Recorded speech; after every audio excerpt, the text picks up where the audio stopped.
सेवा, एक तो सेवा होती है महाराज जी, सेवा माने ड्यूटी। ड्यूटी जानते हैं? सरकारी लोग ड्यूटी पे जाते कि नहीं जाते? घड़ी देख के जाते, घड़ी देख के आ जाते हैं। मेहनत मजदूरी करने वाले लोग 10 बजे के बाद काम शुरू करेंगे, दिन में 1-1.5 घंटे को लंच का विश्राम करेंगे और 4 बजे के बाद ही अपनी कन्नी वसूली धोना धाना शुरू कर देंगे। क्यों? 5 बजे तक घर पहुंच जाना है। ये सेवा नहीं है, ये ड्यूटी है। हमारी पार्षद धोने की सेवा है, हमारी तो केवल लंगर पर बैठने की सेवा है, और हमारी केवल गैया दोहने की सेवा है। अब हमने अपना काम कर दिया, अब हम चले। ये सेवा नहीं है। शुश्रूषया परमया, परमया शुश्रूषया। ये परम शुश्रूषा क्या है? सेवक सेव्य के श्री अंग की छाया बनकर रहे, इसको कहते परमया शुश्रूषा। आप जिसकी भी सेवा करते हैं उसकी काया की छाया बनकर यदि आप रह रहे हैं और आपने अपने अस्तित्व को मिटा दिया, सेव्य के सुख को ही अपना सुख बना लिया,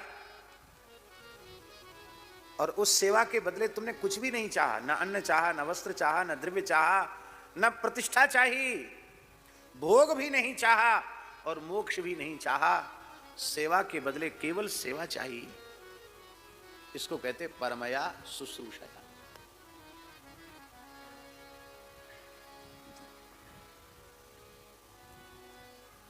हमारे वृंदावन की घटना है महाराज जी। निम्बार्क संप्रदाय के श्री रामदास जी काठिया बाबा बड़े सिद्ध संत थे। काठिया बाबा का पुराना स्थान, पुराना काठिया वृंदावन का एक बहुत प्राचीन संत सेवी स्थान है। पुराने काठिया से ही नया काठिया श्री धनंजय दास जी काठिया ने स्थापित किया। उसकी नींव हमारे पूज्य गुरुदेव श्री पहाड़ी बाबा के हाथ से ही लगी। वर्तमान में चतुर संप्रदाय के जो श्री महंत हैं, उनमें निम्बार्क सीट जो है उसके श्री महंत श्री रास बिहारी दास जी काठिया उसी परिवार के महापुरुष हैं।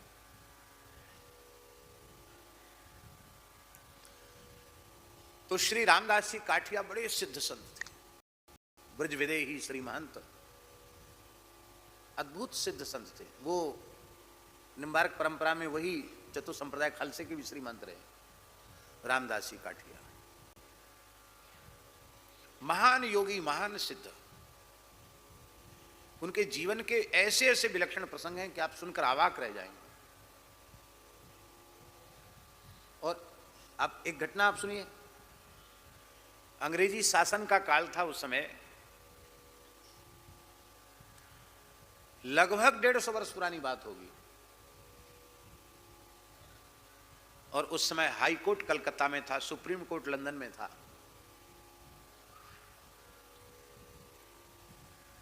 और वहां के मुख्य जस्टिस चौधरी बाबू, कलकत्ता हाई कोर्ट के मुख्य न्यायाधीश,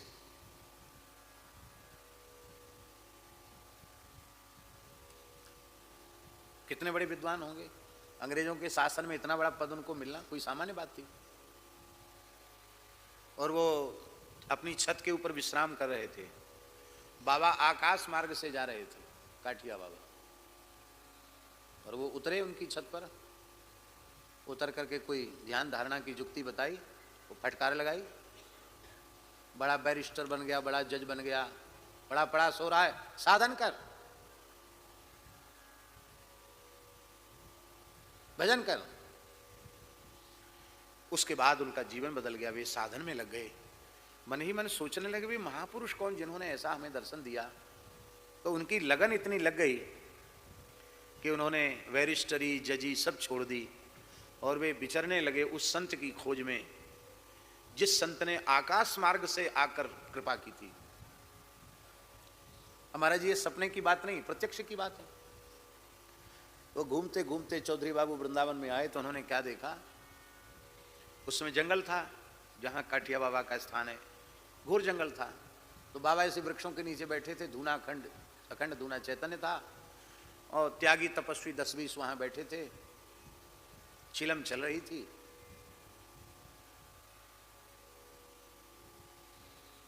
लोग चिलम पी रहे थे, बाबा भी बैठे थे प्रसादी।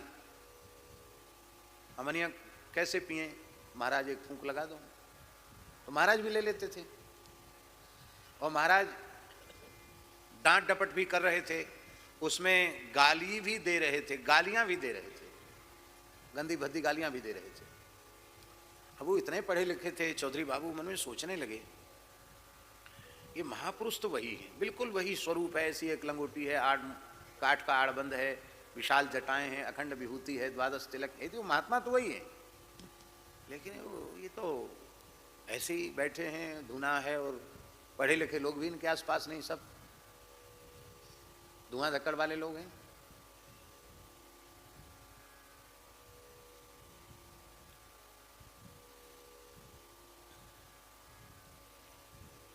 तो बाबा ने किसी दूसरे साधु को लक्ष्य करके कहा, वो कहा था उन्हीं से, चौधरी बाबू से, पढ़े लिखों में श्रद्धा नहीं होती है, विश्वास नहीं होता है, वो प्रत्यक्ष कृपा प्राप्त करने के बाद भी भटक जाते हैं, भूल जाते हैं, कल्याण नहीं होता इनका। अरे भाई, ये तो श्रद्धा और विश्वास का मार्ग है, और गोल मटोल कह के सारी घटना वो कह गए। अब तो पक्का हो गया कि यही है। धीरे धीरे उनके पास वो आने लगे। परमया शुश्रूषया के ऊपर हम बोल रहे हैं। वे प्रतिवर्ष 84 कोस ब्रज की परिक्रमा करते थे काठिया बाबा, और आज भी उस परंपरा में प्रतिवर्ष परिक्रमा चलती है। अभी उस परंपरा को श्री रास बिहारी दास जी काठिया बाबा उसका निर्वाह करते हैं, और वही एकमात्र वृंदावन की ऐसी परिक्रमा है जिसमें विरक्त साधु ही होते हैं ज्यादा से ज्यादा। अभी भी महाराज जी 400-500 साधु होते हैं परिक्रमा में, कभी कभी तो हजार साधु भी हो जाते हैं। अकड़ों की परिक्रमा है, इतने भंडारे होते हैं, इतनी दक्षिणा मिलती है, और गृहस्थी का काम नहीं, साधु ही साधु चलते हैं। तो बाबा भी पैदल चलते थे। बाबा आचार विचार वाले बहुत थे, उनकी गैया भी उनके साथ चलती थी, उसी का दूध लेते थे वो, और उनकी सेवा में रहते थे। काठिया बाबा की सेवा में उनके शिष्य थे, उनका नाम था गरीबदास जी। क्या नाम था? गरीबदास जी। और गुरु जी नरसिंह भगवान, आप तो समझते ही नरसिंह भगवान का अर्थ। पूज्य श्री महंत नारायण दास जी महाराज नरसिंह भगवान ही थे। वे जब तक यहां विराजते थे, किसी की हिम्मत नहीं जो लाली बाव की ओर आंख उठाकर देख ले, शेर थे। तो महाराज गुरुजी का सबसे अधिक कोप भाजन भी गरीबदास जी ही बनते। गलती किसी की डांट इनको खानी पड़ती, मार भी खानी पड़ती। एक बार तो ऐसा हो गया कि चौधरी बाबू परिक्रमा में थे, वे कांप गए, बोले भैया भले ही सिद्ध पुरुष हों पर हमारा गुजारा यहां नहीं। घटना क्या थी? महाराज की 24 घंटे सेवा में रहते थे वो गरीबदास जी। यहां तक कि महाराज शौच के लिए जाते तो उनका 4-4.5 शेर का कमंडल वो लेके जाते थे। वहां जाकर महाराज को कमंडल देते, वहां से कमंडल लेके आना। संपूर्ण सेवा वो करते थे, और गुरु महाराज के पत्तल में जो कुछ बच जाता था उसी को वे ग्रहण करते थे, अलग से कुछ नहीं लेते थे। अहरनिश सेवा करते थे। और गुरुजी भी केवल उन्हीं के हाथ का छुआ खाते थे, वही बनाते थे गुरुजी का। उनके शालिग्राम जी की सेवा करना, भोग लगाना। तो बना रहे थे टिक्कड़, और एक बंगाल के सेवक थे, बंगाल की एक महिला थी, तो उन्होंने टाट से घेर देते थे जहां महाराज की रसोई बनती थी, कोई नजर ना पड़े। उसने ऐसे झांक के देख लिया, और बाबा की नजर पड़ी, ओ बाबा, वहीं से चिल्लाए। तो महाराज वो तो महिला तो भाग गई। अब बाबा वहां दौड़े हुए आए तो सारा गुस्सा उन्होंने गरीबदास पर उतारा, अब तहस नहस कर दिया, और लक्कड़ उठा करके, जलता हुआ लक्कड़ उठाकर दे और बड़ी भारी पिटाई, इतनी पिटाई बेहोश हो गए। लोगों ने तो समझा कि अब गए, पधार गए। इतनी पिटाई। वो बाबा अपने छत्ता के नीचे आए और अपने कंबल, अपना कपड़ा मुंह के आगे डालकर बैठ गए भजन करने।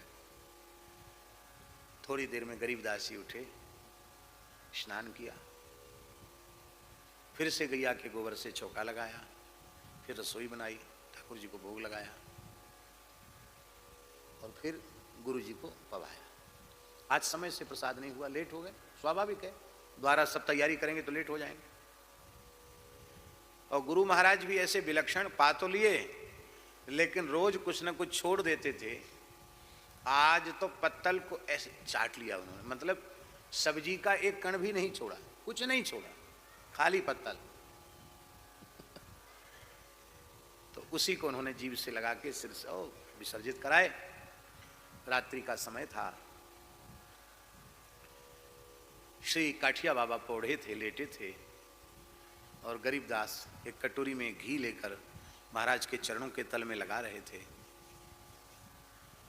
लगाते लगाते उनकी आंख से आंसू बह रहे थे। तो न चाहते हुए भी एक आंसू गुरु महाराज के चरण पर टपक गया। समझ गए वो ये रो रहा है। तुरंत उन्होंने पैर खींच लिए, उठ के बैठ गए। क्यों रो रहा है? हाँ, क्यों क्यों रो रहा है? हमने ज्यादा गाली दे दिया, ज्यादा पिटाई कर दिया, इसलिए रो रहा है। तो हाथ जोड़कर रोते हुए कहा कि आज हम आपको समय से प्रसाद नहीं पवा पाए, इसलिए रो रहे हैं। हमारे अब तक की सावधानी व्यर्थ चलेगी, हम आपको समय से प्रसाद नहीं पवा पाए। पर बस एक ही प्रार्थना है, इस अपराधी को, इस दीनहीन को अपने चरणों से अलग मत करना। मैं आपकी सेवा के बिना जीवित नहीं रह सकता। रोने लगे फूट फूट के।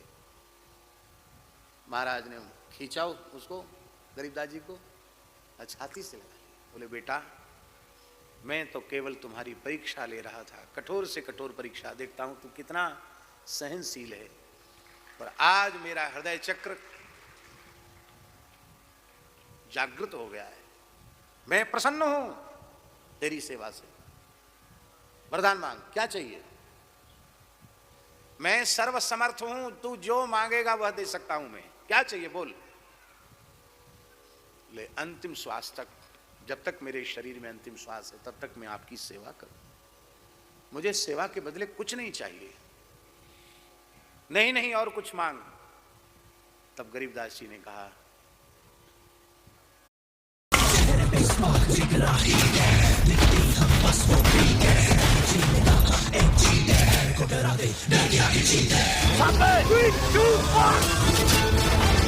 माउंटेन ड्यू लड़के आगे जीत है, जल्द करने निकले फिर चलोगे। क्या आप भी स्टॉक मार्केट में इन्वेस्ट करना चाहते हैं पर कंफ्यूज हैं कि कौन सा आप चूज करें? तब गरीबदास जी ने कहा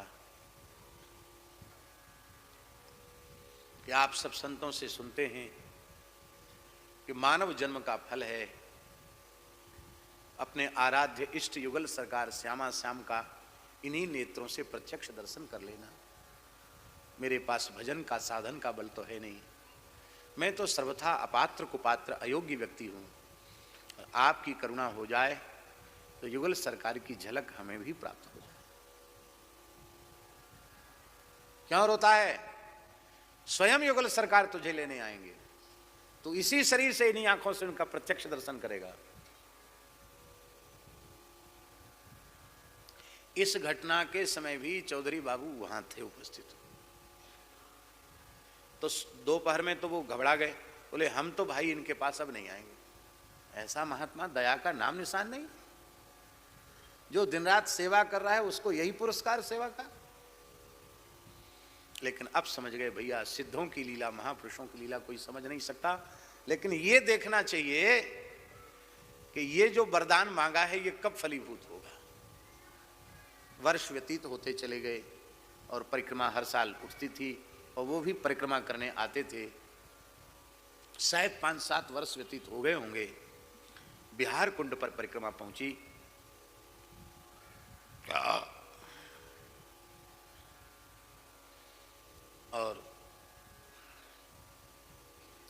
महाराज को बना करके और भोग लगा के पवा दिया था गरीबदास जी ने। शाम को 4 बजे के करीब वो फिर गुरुजी के कुछ सेवा का कार्य होता था तो आते थे, लेकिन आज वो आए नहीं। महाराज जी बहुत विलक्षण घटना है। तो उन्होंने कहा, ए गरीबदास कहाँ गया? बोले पता नहीं क्या बात है, आज उनको बहुत तेज बुखार आ गया है, वो तो उठ भी नहीं पा रहे। बाबा उठे अपने आसन से, पहुंच गए। वो बच्चा कैसा है? क्या गुरुदेव लगता है अब समय आ गया है। हाँ हाँ समय आ गया है, तैयार हो? हाँ तैयार है। क्या इच्छा है? बोले मैं चाह कर भी उठ नहीं पा रहा हूं, आप अपना दाहिना चरण उठाकर मेरे माथे पर रख दें। बाबा ने चरण उठाया, सिर पर रख दिया। और क्या तेरी इच्छा है? आपका चरणोदक मिल जाता तो मेरा जीवन सफल हो जाता। मरे दो मेरा पैर, पिला दे इसको। चरणामृत भी दे दिया। बैठ गए बाबा वहीं भूमि में, सिर पे हाथ फिराए। और क्या है, ठीक है ना? बोले हाँ। श्री राधा कृष्ण श्यामा श्याम सामने खड़े हैं, दाहिनी ओर ललता जी हैं, बाईं ओर विशाखा जी हैं, और निकुंज में चलने की आज्ञा दे रहे हैं। जा। तत्काल आपने प्राण त्याग दिया। इस घटना के बाद चौधरी बाबू ने विरक्त दीक्षा ले ली और उनका नाम हुआ श्री संत दास जी काठिया। वो बहुत बड़े विद्वान थे, समझे? संत दास जी। हमारे यहां भी एक संत दास जी। खड़े हो जाओ भैया, खड़े हो जाओ। ये उत्तर काशी में सेवा संभाल रहे हैं। इनका खड़ा होना भी मुश्किल है, क्योंकि किसी किसी महात्मा के नाम के आगे 108 लगता है। ये 108 से ऊपर है ये, समझे? तो संत दास जी महाराज बड़े प्रतापी हुए। काठिया परंपरा में महाराज जी संत दास जी काठिया बहुत प्रतापी हुए। विस्तार सेवकाने का, सेवा का, स्थान का सारा विस्तार उनके हाथ का है। सिद्ध पुरुष हुए वो भी। इसको कहते हैं शुश्रूषया परमया।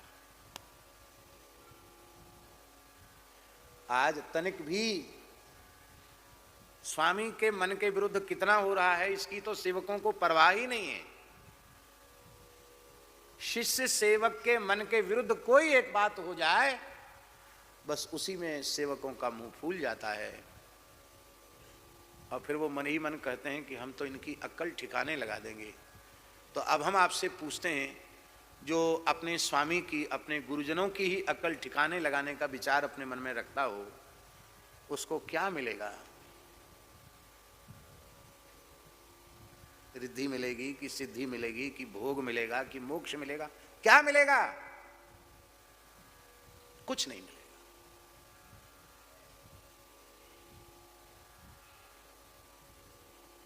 परम श्रद्धेय स्वामी श्री राम सुखदास जी महाराज की एक बात हम आपको बता रहे हैं। वे ऋषिकेश में विराज रहे थे और मेरे ऊपर उनका बहुत स्नेह था, बहुत कृपा थी, अत्यंत कृपा थी। तो हम उनके कक्ष में ही थे। तो स्वामी जी बोले, लोग गुरु बनाकर नरक जा रहे हैं। तो मुझे तो अच्छी नहीं लगी ये बात। भाई हमारे यहाँ तो गुरु परंपरा है, तो स्वामी जी जैसे महापुरुष बोल रहे हैं कि लोग गुरु बना के नरक जा रहे हैं। मैंने प्रार्थना की, मैं महाराज जी, स्वामी जी आपकी जो वाणी है उसका आशय मेरी समझ में नहीं आया। क्या आप गुरु परंपरा का विरोध कर रहे हैं? तो हंसने लगे। बोले नहीं नहीं, मैं भी राम स्नेही परंपरा का साधु हूं, हमारी गुरु परंपरा है, हम गुरु परंपरा के बिल्कुल भी विरोधी नहीं हैं। हम जो बात कह रहे हैं उस पर ध्यान दो। यदि गुरु पादाश्रय ग्रहण कर लिया है तो गुरुदेव की वाणी से जो निकले, मंत्र मूलम गुरोर वाक्यम और मोक्ष मूलम गुरु कृपा।